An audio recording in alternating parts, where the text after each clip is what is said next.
Bien, estamos viendo los sinópticos y aprovechando estamos revisando la Navidad. Formalmente sí está bien la Navidad, decir la Navidad.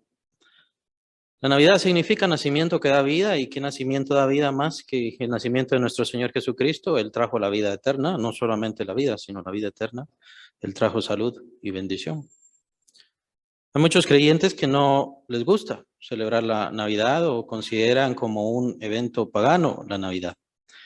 ¿Es cierto que se ha paganizado? Por supuesto que sí.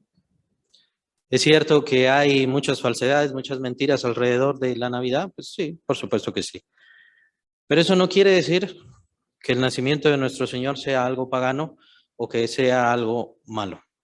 Es cierto, el Señor no nos mandó a celebrar su nacimiento, en realidad. Él nos manda a que recordemos su muerte por medio de la cena del Señor y, por supuesto, por medio del bautismo. Pero eso es una vez en la vida, nada más, cuando venimos a la iglesia. Pero Él no nos manda que celebremos su nacimiento. Así que aquel que no quiera celebrar la Navidad, pues está bien, es libre. Al final es una celebración de iglesia, es una celebración de pueblo de Dios, es una celebración de nosotros como pueblo del Señor, celebrando su nacimiento. Pero aquellas personas que no les gusta, pues no están cometiendo ninguna maldad. Ahora, con respecto al paganismo, pues simplemente es cuestión de aclarar. La misma Biblia aclara, por ejemplo, María tiene nacimiento virginal y tiene inmaculada concepción, como le llaman. Por supuesto que no. Tenemos el cántico de María en el libro de Lucas, en donde ella habla, Dios mi Salvador. ¿Por qué necesita Salvador si ella nació inmaculadamente y nació sin pecado?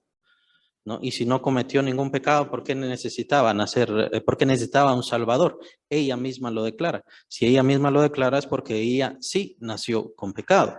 Lo que pasa es que la mujer no transmite el pecado. Quien transmite el pecado es el varón.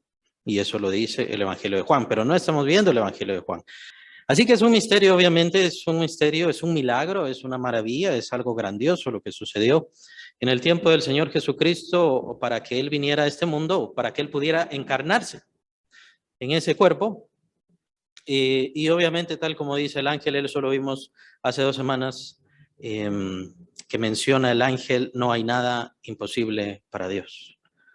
Dios añadió el cromosoma Y, Dios añadió, si es que añadió, o simplemente hizo que crecieran a falta de los demás cromosomas del varón, lo cual es algo imposible, sorprendente y maravilloso. Ciertamente un milagro del Señor. Así que todo es imposible, todo es posible para el Señor, perdón. Así que desde ahí ya vemos que es un evento maravilloso. Es un evento glorioso, es un evento dichoso, y los evangelios lo narran de esa manera, y lo narran de tal manera que es un evento de dicha, de esplendor, de gracia, de alegría. ¿Y por qué nosotros no nos vamos a sentir dichosos? ¿Por qué nosotros no nos vamos a sentir alegres por el nacimiento de nuestro Señor a esta tierra, por la venida del Señor a esta tierra? Es cierto que no sabemos el momento en que fue. Muy probablemente es septiembre por ahí. Celebrar la Navidad en septiembre sería un poquito de locos, ¿no? Así que por eso es que lo celebramos ahora. Nadie lo sabe. Obviamente no fue el 25 y eso sí es parte del paganismo.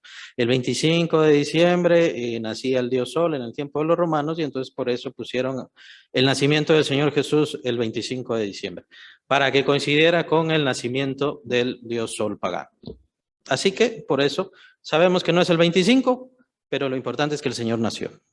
Y ese tiempo en el cual el Señor Jesucristo nació es un tiempo de dicha, es un tiempo de alegría, es un tiempo de gozo, de paz. Y lo vemos reflejado en los cánticos de María que están en Lucas. Si tienen sus Biblias abiertas, no lo vamos a leer porque es mucho. Está el cántico de Zacarías, que es el que acaban de leer. Lucas 1, 67 al 79, ese es el cántico de Zacarías. El cántico de María también está en Lucas capítulo 1, versículo 46 al 55. Y por cierto, también tenemos el cántico de Simeón, que lo encontramos en Lucas 2, 29 al 32. ¿Y qué son los cánticos? ¿Para qué uno canta? Pues uno canta porque es un tiempo de alegría, es un tiempo de dicha, es un tiempo de esperanza.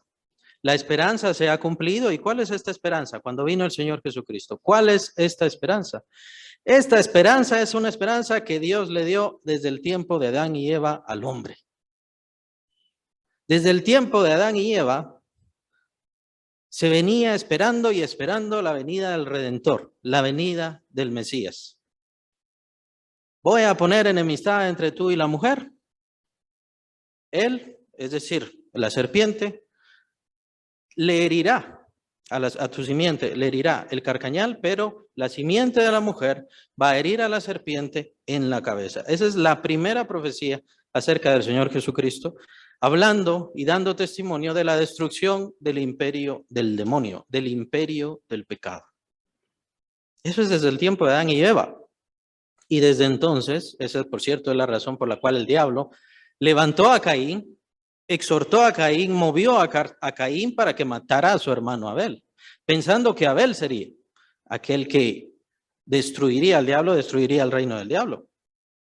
Y así lo hizo con David, pensando, bueno, ¿será que este es el Mesías? ¿Será que Abel era el Mesías? ¿Será que José era el Mesías? ¿Será que Abraham era el Mesías? Hasta que vino el tiempo de la Navidad. No sabemos qué fecha es, pero en el tiempo de la Navidad es cuando nace aquel que heriría en la cabeza al demonio, al diablo, y destruiría, tal como dice la carta a los Hebreos, destruiría por medio de su muerte a aquel que tenía el imperio de la muerte. Es un tiempo de gozo. Es una dicha. Y eso lo vemos reflejado precisamente en los cánticos. Vemos diferentes cosas en este tiempo, vemos diferentes cosas en los evangelios. Recuerden que estamos viendo los sinópticos. En el evangelio de Lucas vemos la genealogía de María, la vemos en los capítulos más adelante. Y en el evangelio, al principio, en el evangelio de Mateo, vemos la genealogía de José. Así que ambos descendían de María, de David, perdón, y descendían de Abraham.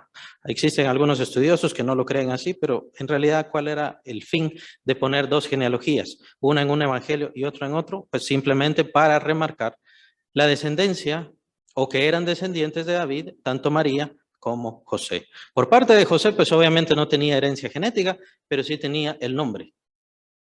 Era su padre y era su primogénito. Por tanto, tenía derecho al reino de David. Y por parte de María, sí tenía la sangre, había heredado la sangre, la herencia genética de David. Así que vamos a ver ciertas cosas y vamos a centrarnos en algo que quiero dejarles como lección. Existen ciertas particularidades en los evangelios con respecto a la Navidad.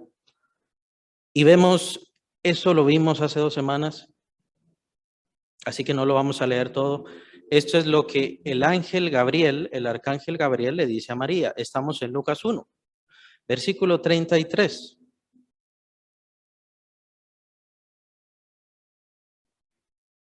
Lucas 1, versículo 33. El arcángel está hablando a María y le dice, y reinará sobre la casa de Jacob para siempre, y su reino no tendrá fin. ¿De qué está hablando?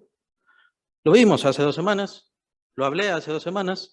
Está hablando del reino de David, la promesa que Dios le había dado y que dependía el pacto de David con Dios, de que de los descendientes de David vendría uno que reinaría para siempre y gobernaría sobre todas las cosas.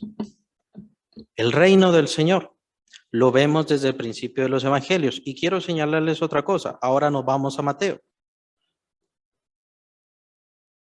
Mateo capítulo 1.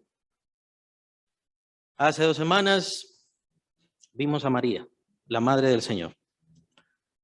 Ahora vamos a ver al padre del Señor, José.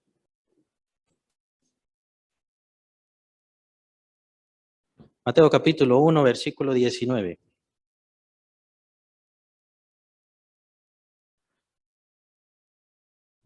En adelante. José su marido, es decir, de María, estaban desposados. Como era justo y no quería infamarla, quiso dejarla secretamente. Y pensando él en esto, he aquí un ángel del Señor le apareció en sueños y le dijo: José, hijo de David, No temas recibir a María, tu mujer, porque lo que en ella es engendrado del Espíritu Santo es. Y dará a luz un hijo, y llamará su nombre Jesús, porque él salvará a su pueblo de sus pecados. Todo esto aconteció para que se cumpliese lo dicho por el Señor por medio del profeta, cuando dijo: he aquí una virgen concebirá y dará a luz un hijo y llamará su nombre Emmanuel, y traducido es Dios con nosotros. Quiero llamar la atención al versículo 21, pues ahí es donde se define, el arcángel le dice: le pondrás por nombre Jesús. Le pondrás por nombre Jesús. Llama la atención de que el arcángel también le dijo cómo debía llamarse Juan. Juan el Bautista, se lo dijo a Zacarías. Pues aquí dice, le pondrás por nombre Jesús, porque él salvará a su pueblo de sus pecados. ¿Se acuerdan lo que acabamos de leer en Lucas? Él reinará sobre el trono de David, reinará sobre la casa de Jacob. ¿Qué quiero señalarles? Estas son las dos misiones mesiánicas. Desde el principio de los evangelios. Y por cierto, los evangelios se complementan. Las dos misiones mesiánicas aparecen desde el inicio de los evangelios. ¿Qué quiero decir? Que por cierto es el arcángel quien da las dos o comenta sobre las dos misiones mesiánicas. El Señor Jesucristo venía a salvar, pero también viene a reinar. Eres el rey y Él es el Salvador. Esto es muy importante. Más adelante, si siguen ya la lectura de los evangelios, estas dos cuestiones son importantísimas. ¿Quién soy yo? Dice el Señor una vez, se lo pregunta a sus discípulos. ¿Quién dicen las personas que soy yo? Después les dice, ¿ustedes quién piensan que soy yo? El Mesías. ¿Pero qué quiere decir el Mesías? Venía a cumplir dos funciones exactas: salvar al pueblo de sus pecados. Me gusta cómo lo indica el ángel. Viene a salvar a su pueblo, al pueblo de él, de sus pecados. Viene a darle vida eterna a aquellos que son de él. Viene a darle salvación a aquellos que se entregan a él, a su pueblo. Es cierto que la salvación está para todo el mundo y es cierto que el Señor Jesucristo pagó los pecados de todo el mundo, pero no va a salvar a todo el mundo. No va a librar a todos de la condenación. Viene a salvar a su pueblo. Ese es su pueblo. ¿Y para qué lo salva? ¿Para qué los quiere salvar? Para reinar sobre ellos. La segunda misión mesiánica. Viene a reinar, viene a gobernar, viene a establecer, a restaurar el trono de David. Y ese trono de David viene a ser eterno, viene a no tener límites ese reino, viene a ser sublime. Aquí es donde se confunden. Y aquí es lastimosamente donde se confunden muchos cristianos. Desde los primeros capítulos de los evangelios aparecen las dos misiones mesiánicas más importantes. Ah, sí, Jesús es mi Salvador, sí, pero ¿es mi Rey? ¿Me gobierna el Señor Jesús? El Señor Jesucristo gobierna mi vida. Le estoy entregando mi vida al Señor Jesús cada día. Lo que Él dice, lo que Él determina, lo que Él define. ¿Es lo que dirige mi vida cada día más y cada día más? Lastimosamente, a la gente le gusta tener al Salvador, pero no le gusta tener a un gobernante, a un dirigente. Ya le empiezan a llamar dictador y ese tipo de cosas. No nos gusta. Queremos ser libres. Queremos hacer lo que nos plazca. Queremos vivir como nos dé la gana. Pero desde el principio eso es la misión del Señor y Él viene a reinar y pues, lo siento, pero Él viene a salvar a aquellos que se dejan reinar. Él no viene a hacer las cosas a medias, a no ser que sean salvos como por fuego, lo que menciona el apóstol Pablo. Pero cuando Él venga, su segunda venida le llama, aunque es su venida definitiva, porque Él ya no se va a ir otra vez. En su venida definitiva, Él viene a someter a todos bajo sus pies. Viene a someter a todos sus enemigos debajo de sus pies, entre ellos incluyendo hasta la misma muerte. Viene a destruir hasta la misma muerte. Y es cuestión de nosotros si nos queremos someter hoy o nos somete Él mañana cuando venga.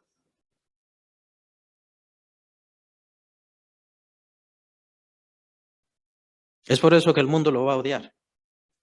Y es por eso en parte que el mundo lo odió. Porque siguen las corrientes del diablo. Siguen las corrientes de mentira.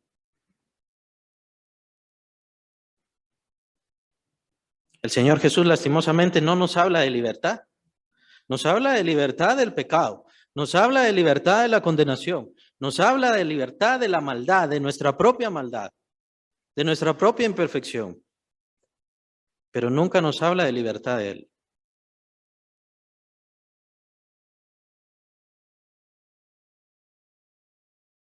Es por eso que yo no le digo a la gente, tiene que hacer esto y tiene que hacer aquello.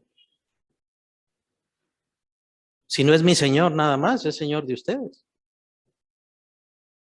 Ustedes tienen que sentirse obligados. Ustedes tienen que imponerse las cosas. Un día se van a enfrentar a su Señor y tienen que darle cuentas. El Señor va a actuar con misericordia. Pues ojalá. En serio, ojalá. Pero el Señor nos quiere trabajando, sirviéndole, honrándole. ¿En dónde empieza todo esto? ¿En dónde empiezan todas estas cosas? El inicio de todas estas cosas es la fe. ¿Cuál es su fe? ¿Cómo están de fe? ¿Qué tanta fe tienen? Que por cierto, la fe obra por el amor, eso lo dice el apóstol Pablo en Gálatas. No vamos a ir a eso. Depende del amor, depende de nuestro Señor, y por eso entender desde este principio, desde el principio de la Navidad, entender qué es lo que hizo el Señor, es tan importante. ¿Para qué vino el Señor a esta tierra? Vino el Señor para salvarnos de nuestros pecados, vino el Señor para librar a su pueblo, pero también viene para reinar sobre su pueblo. Él es declarado ya rey sobre todas las cosas, por lo tanto nosotros tenemos que obedecerle. Y es nada más este momento. En este momento, pues somos nosotros los que entendemos eso, y Él espera fidelidad, amor, compromiso, fe de nosotros. No por obligación, no porque me estén empujando, no porque me estén diciendo, si usted no hace esto, se va a ir al infierno, si usted no diezma, se va a ir al infierno. No, si lo hace de corazón, eso es lo que está viendo el Señor. Para ver qué lugar tendrá usted en el reino cuando Él venga. ¿En qué lugar le va a poner? Él lo está viendo todo. Y lo que espera al principio de todo esto es fe. Y vemos a José. Qué hombre tan justo. Qué hombre tan bueno. No es un hombre divino. Es un hombre bueno. Es un hombre correcto. Dice versículo 19, José, su marido, como era justo y no quería infamarla, quiso dejarla secretamente. El amor de José por María era bastante grande. Quiero señalar, y este es el contexto judío, él podía denunciar a María para que la mataran y que mataran al niño, por cierto. Él podía hacerlo. Ya estaban desposados, ese desposorio era ya un matrimonio prácticamente, todavía no se habían unido como marido y mujer, pero ya estaban prácticamente casados, así que él podía denunciarla. Y al denunciarla, él podía matarla. ¿Se acuerdan? La mujer, solo que eso está en Juan, no lo vamos a ver obviamente, pero ¿se acuerdan la mujer adúltera que se la llevaron al Señor Jesús? Y él le dice, bueno, tenemos que apedrearla, le dicen todos. Y entonces el Señor dice, el que esté libre de pecado, que tire la primera piedra. Es a eso a lo que se refiere, es a esa orden. José tenía la posibilidad, tenía la libertad en su mano de la vida de María y por supuesto la de todos nosotros, porque al matarla a ella mataba a Jesús, nuestro Salvador. Pero su corazón era justo y misericordioso. Me parece que es uno de los mejores reflejos de lo que es la misericordia. ¿Qué es la misericordia? Yo puedo hacerle daño a esta persona, pero lo que tengo más es compasión. Yo puedo arruinarla más, pero prefiero ayudarle a salir adelante. Esa es la misericordia. No tener ninguna obligación de hacer bien por nadie y aún así lo hago. Ese era José, una persona con gran amor.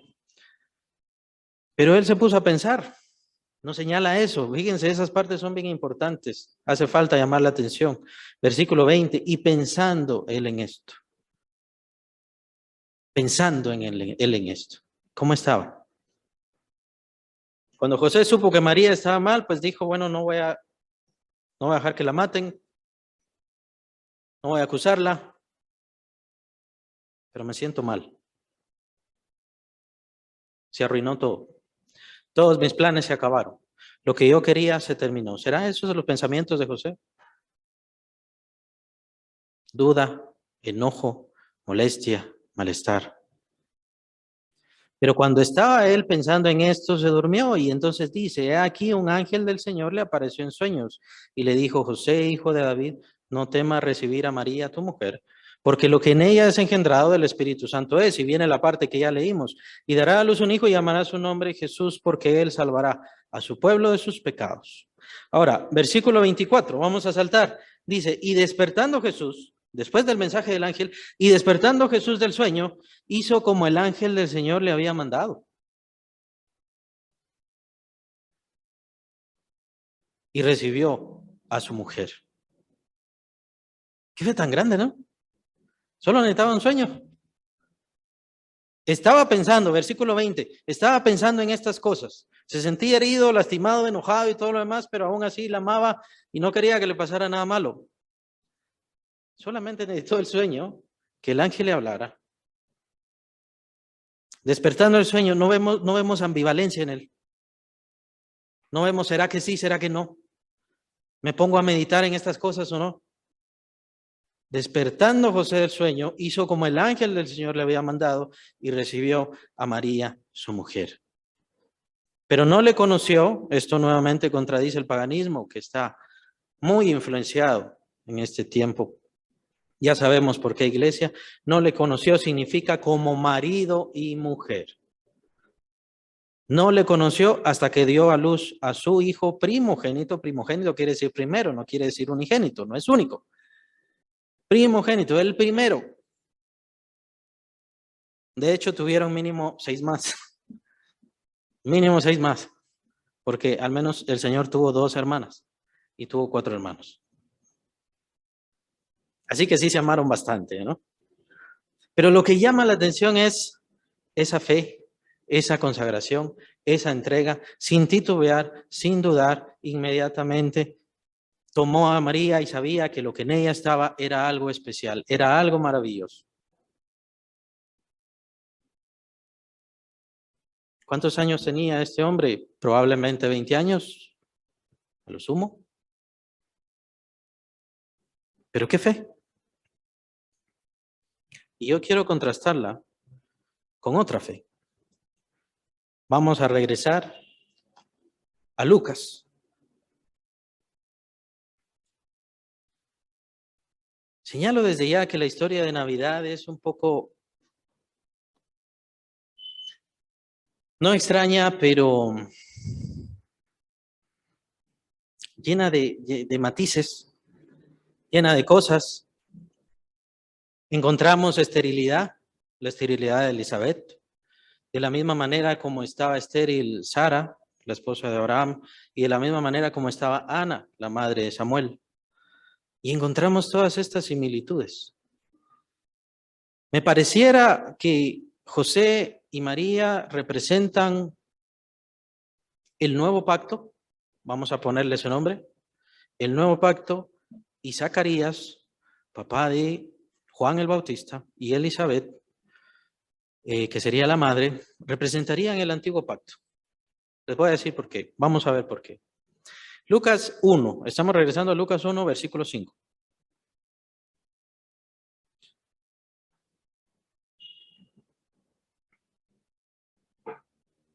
Y si tienen para remarcar esos versículos, sería bueno. Espero yo que les toque el corazón.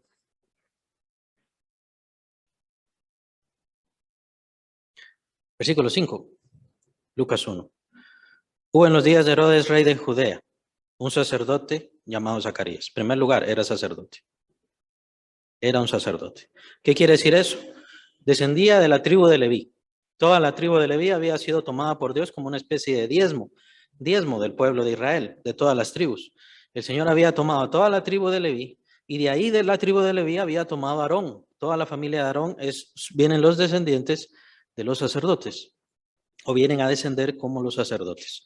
Toda la tribu de Leví servía en la palabra de Dios y tenían que servir en la palabra de Dios en el pueblo del Señor. Pero la tribu de sacerdotes tenía que dedicarse al templo. Por cierto, los sacerdotes tenían que utilizar hasta una ropa especial, hasta la ropa interior. Tenía que ser especial. Tenía que ser especial y dedicada solamente para ese servicio. Es así de santo, es así de puro, es así de importante el trabajo, la ordenanza de los sacerdotes.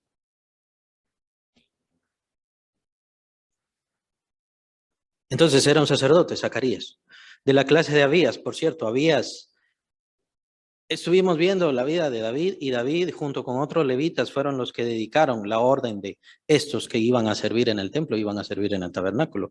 Ustedes lo pueden ver, aquellos que tienen concordancia, Primera de Crónicas 24:10, lo pueden ver más adelante. Su mujer era de las hijas de Aarón, o sea, era levita, no era sacerdote, pero era levita. Y habían sido apartados los dos para esa función especial.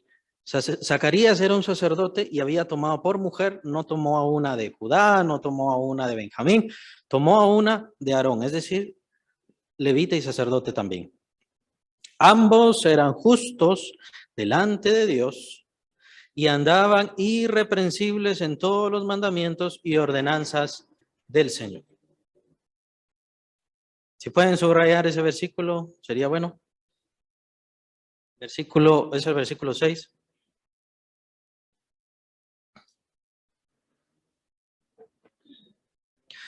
Ambos eran justos delante de Dios y andaban irreprensibles en todos los mandamientos y ordenanzas del Señor, o sea, en los mandamientos que Moisés le había dado al pueblo.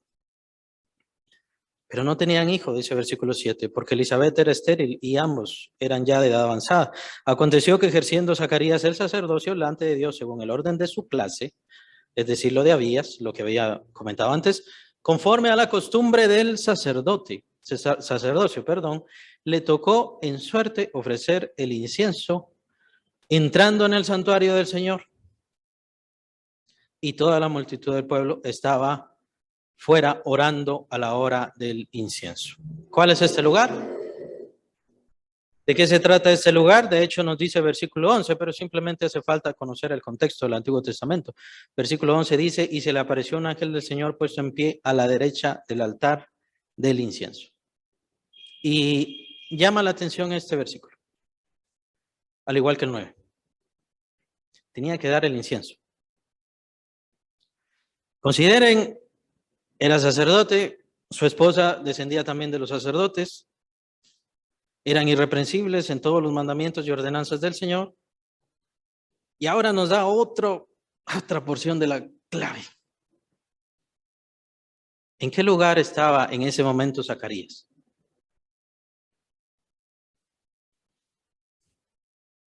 Estaba cerca del altar de incienso.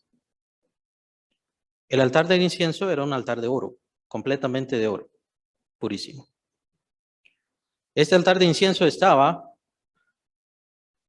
a la entrada del lugar santísimo. Es decir, estaba el atrio en donde estaba el altar de bronce y todas las cosas eran de bronce ahí en el atrio, que era atrio quiere decir como patio.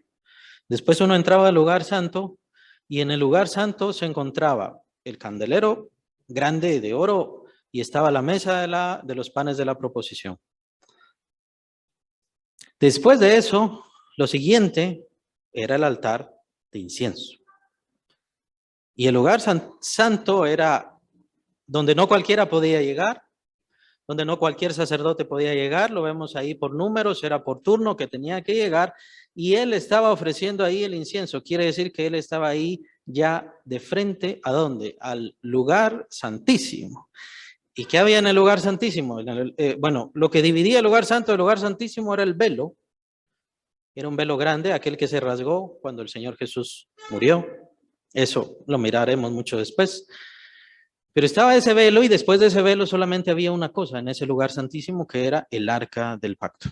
¿Y el arca del pacto qué significaba o qué simbolizaba? La presencia de Dios. Entonces lo que quiero decir es que era un hombre que seguía, que era sacerdote, que seguía los mandamientos de Dios, que hacía todas las cosas, que era justo delante de Dios. En ese momento estaba ahí ofreciendo incienso, que el incienso, por cierto, el incienso acá en el Antiguo Testamento y en Apocalipsis indica la oración. No me refiero al incienso que se usa ahora entre paganos. Ustedes ya saben quiénes son.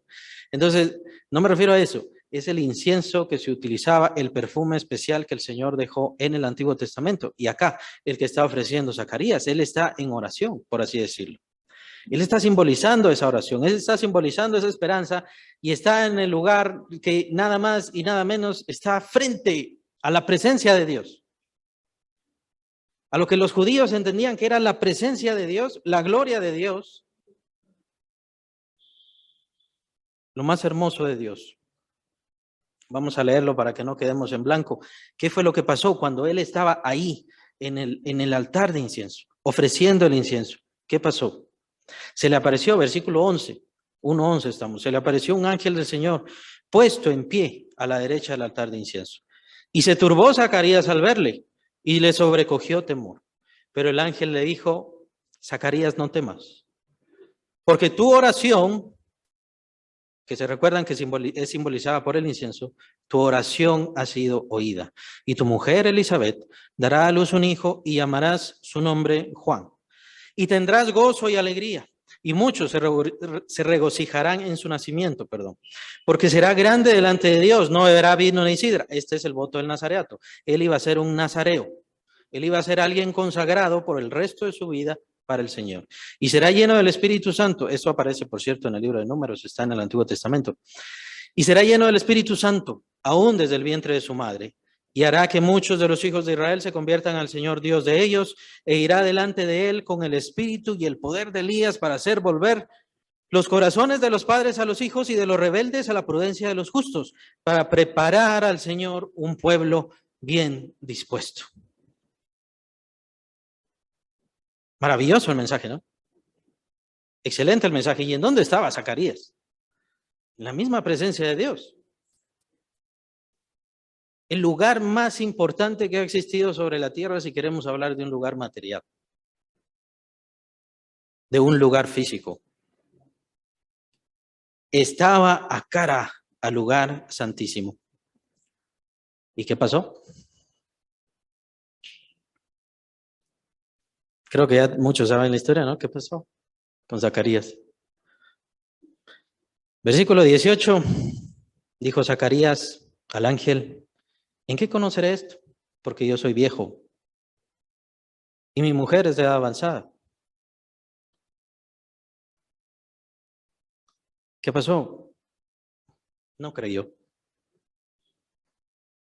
El mensaje era maravilloso. ¿Cómo podía estar este hombre, digamos? Tendría que pensar él, o bueno, si es un ángel, no le creo al ángel, o este ser no es un ángel, sino alguien que se metió, alguien que se coló y se paró ahí enfrente y me está diciendo todas estas cosas. Pero incluso Lucas es muy precavido al decir: la gente estaba afuera, versículo 10, toda la multitud del pueblo estaba afuera orando, así que no iban a permitir que nadie entrara al lugar santo. Así que era imposible que alguien más, que un hombre cualquiera, pudiera estar ahí en la presencia de Dios prácticamente y darle este mensaje. Pero ¿se recuerdan lo que hizo José? Por eso les llamé la atención. José recibió un sueño. No era sacerdote. Era justo, sí, se menciona que era justo, pero porque no quiso infamar a su esposa, no quiso infamar a María para que la matara. Ahora aquí se nos da una gran lista de los descendientes de Abías, del tiempo de David. Desde aquel entonces viene toda esta genealogía de sacerdotes y turnos y turnos y turnos, y habían cumplido perfectamente todos los mandamientos. ¿Qué pasó? Versículo 19, respondiendo el ángel le dijo, yo soy Gabriel. No es cualquier ángel, no es cualquier persona.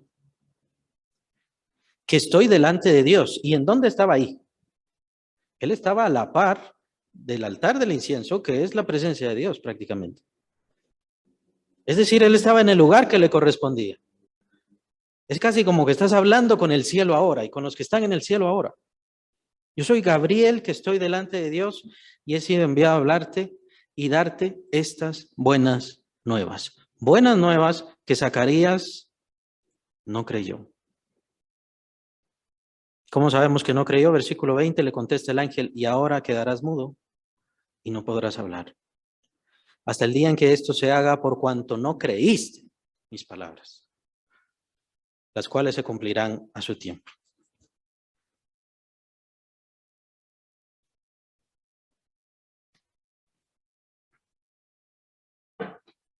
¿Qué quiero señalar aquí? Pues en primer lugar quiero señalar la incredulidad de los del antiguo pacto y de los que siguen el antiguo pacto. Seguir el antiguo pacto, es decir, el pacto del Antiguo Testamento, el pacto con Moisés, las ordenanzas, pues vemos a un determinado pueblo actualmente que siguen esas ordenanzas, siguen ese conocimiento, lo cual es bueno, pero no tienen fe. Son totalmente incrédulos. Y por eso decía, nos parece una imagen al calco, perfecta, de cómo quedó el antiguo pacto y de todos los que dependen del antiguo pacto. Seguir las ordenanzas es bueno, seguir el conocimiento del Señor es bueno, seguir la moral y conocer la moral, la ética de Dios es excelente, sirve muchísimo. Por eso el pueblo judío es muy importante y muy sano, muy saludable. Lastimosamente, no tienen fe. Lastimosamente, el tiempo de su visitación, ellos no lo conocieron ni lo aceptaron. Recibieron al Salvador del mundo y a su Rey soberano sobre todas las cosas, y no confiaron en él. Y diría yo, ¿quién refleja o quién es el ejemplo de aquellos que recibimos al Señor? Pues sería José y María. Un hombre que es cierto que descendía de David, pero no tenía todos los antecedentes de Zacarías. Y confió. Nada más recibió un sueño y confió. Recibió a María, no tuvo ningún problema, no tuvo ninguna duda. Y lo recibió por hijo. Ahora, ¿se dan cuenta de las cosas que aparecen en los evangelios? ¿Cuán importantes son para nosotros?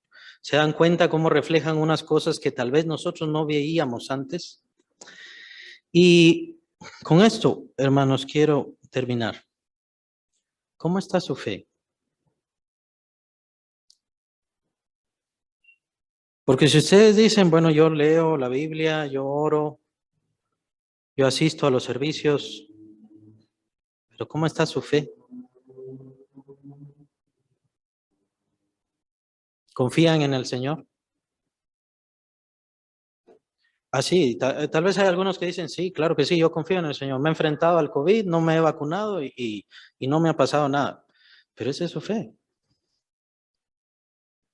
Eso es lo que usted cree. Dios le dijo que no le iba a pasar nada. Dios le habló. Ninguna cosa le va a pasar. Fe no es lo que yo creo. Fe no es lo que a mí me da la gana creer o lo que a mí me da la gana decir, Dios, esto es lo que tú vas a hacer. Fe es Que Dios me diga esto y yo creo. Que Dios determine estas cosas, aunque no me quepan en la cabeza, aunque yo no las entienda, y las creo. Confío toda mi vida, confío todo lo que soy.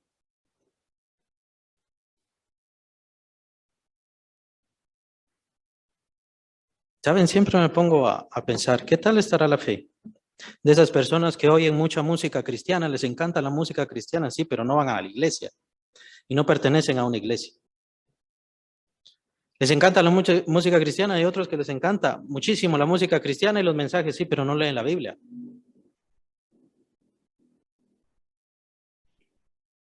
¿Y qué hay de los cristianos que van a las iglesias y van a los servicios, pero no sirve? Que lo siento mucho, pero escuchar un mensaje no es servir a Dios. Cantar unos himnos no es servir a Dios. Servir a Dios es lo que hizo María, entregar su vida entera. Yo soy la sierva del Señor, dice, lo vimos antes. Yo soy la sierva del Señor, que Él haga conmigo lo que Él quiera. Ser siervo del Señor y creer en Él es lo que hizo José. Nada más el Señor le dijo, nada más el Señor le mandó el sueño. Creyó, se levantó, fue a hablar con María, te recibo, no hay problema. Y voy a adoptar a este niño, aunque sé que no es mío, sé que es del Señor. Y recibí este sueño.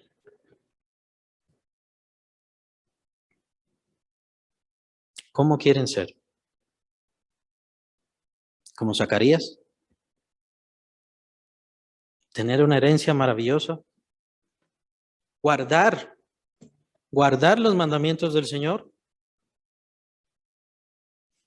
Ser justo, tal como dice aquí versículo 6. Pero en el momento más importante, en el momento ideal, en el momento necesario, yo no confío en el Señor. ¿Saben? Hay muchos así y hay muchos hasta teólogos. Ahora no se hacen milagros, ahora no hay milagros, los milagros no existen. Sí se hicieron antes, el Señor Jesús hizo milagros, los apóstoles hicieron milagros, para eso fue, para esa situación fueron los milagros, ahora ya no, el Señor ya no hace milagros. Creen en lo de antes, pero en el Dios que actúa hoy no confían. Creen que Dios actuó a través de Pablo, a través de Pedro, a través de Juan, a través del Señor, por supuesto, pero a través de mí el Señor no va a actuar. Y ese es el principio. ¿Por qué no servimos al Señor? Creo que nos hace falta fe. ¿Por qué no buscamos más del Señor? Porque nos hace falta fe. El Señor sí está hablando, solo que habla a través de su Espíritu Santo. Y no habla que no te preocupes del COVID y no te preocupes de otros virus y no te preocupes. Él eso no lo habla. Él nos habla de que le sirvamos, que le honremos, que confiemos en Él. Las misiones mesiánicas que les comentaba al principio. Que tanto el Señor es mi Señor, que tanto Él es mi Rey, y qué tanto confío yo. Me gusta que sea mi Salvador, pero no me gusta que me mande. Me gusta que me haya librado de mis pecados, pero Él no tiene por qué decirme nada. Falta de fe, falta de confianza.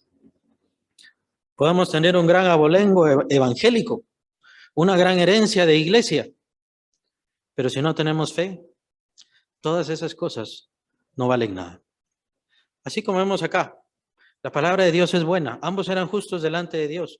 Lucas lo reconoce como algo correcto, pero esas cosas no sirven de nada si no hay fe, si no hay confianza, si no hay crecimiento.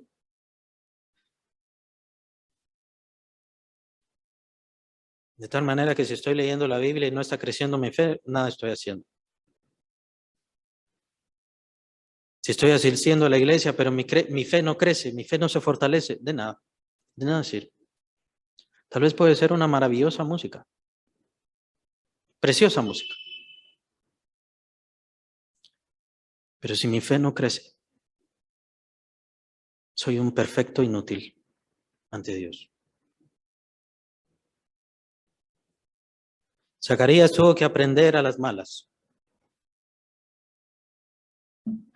A Zacarías le tocó difícil, 9 meses, imagínense, sin hablar. 9 meses. Que nos quiten un sentido por 9 meses. Por un día es molesto.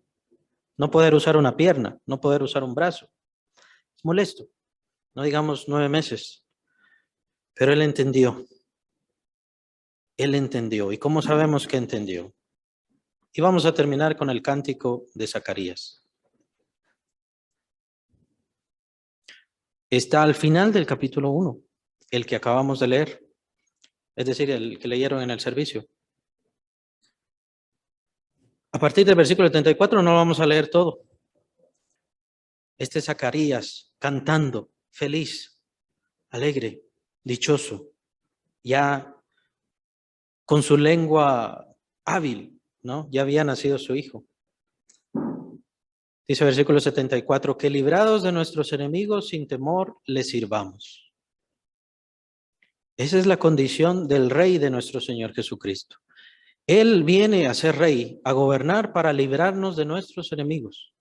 Si no fuera así, entonces seguiríamos dominados por la maldad. Este mundo seguiría dominado por la maldad. Él tiene que librarnos a todos de nuestros enemigos. Versículo 75, en santidad y en justicia delante de Él todos nuestros días. ¿Por qué en santidad y en justicia? Porque por su sangre nos hace santos y nos hace justos para siempre. Tu niño, le está hablando Juan a su hijo, profeta del Altísimo serás llamado, porque irás delante de la presencia del Señor para preparar sus caminos, para dar conocimiento de salvación a su pueblo, para perdón de sus pecados. Habla de la misión de salvación del Señor Jesucristo. Por la entrañable misericordia de nuestro Dios con que nos visitó desde la alta aurora, para dar luz a los que habitan en tinieblas y en sombra de muerte, para encaminar nuestros pies por camino de paz. Este es un tiempo de dicha. No porque en este día, no porque en este mes haya nacido el Señor, sino porque lo celebramos como iglesia, nada más. Y debemos celebrarlo así. El Señor Jesús vino para ser nuestro Rey, para dominar sobre todas las cosas, para librarnos de nuestros enemigos, para santificarnos, para justificarnos. Todo lo que dice Zacarías es muy importante. Nos viene a sacar de las tinieblas y de la sombra de muerte en la que estábamos. ¿No es eso un tiempo de dicha? ¿No es eso algo glorioso? Gracias a la venida de nuestro Señor Jesucristo. La Navidad habla de la muerte de Cristo. La Navidad habla de la misión de nuestro Señor Jesucristo. Desde ahí. Y todos los evangelios continúan hablando de lo mismo. Pero cada uno le toca. A cada uno le toca. Dejemos de hacer las cosas por hacerlas. Dejemos de venir por gusto. Tengamos fe. Confiemos en el Señor. Las cosas por costumbre está bien, por un momento, está bien. Pero después ya no. Aprendamos a amar al Señor. Y ese es mi propósito al revisar estos evangelios. Que el Señor les bendiga.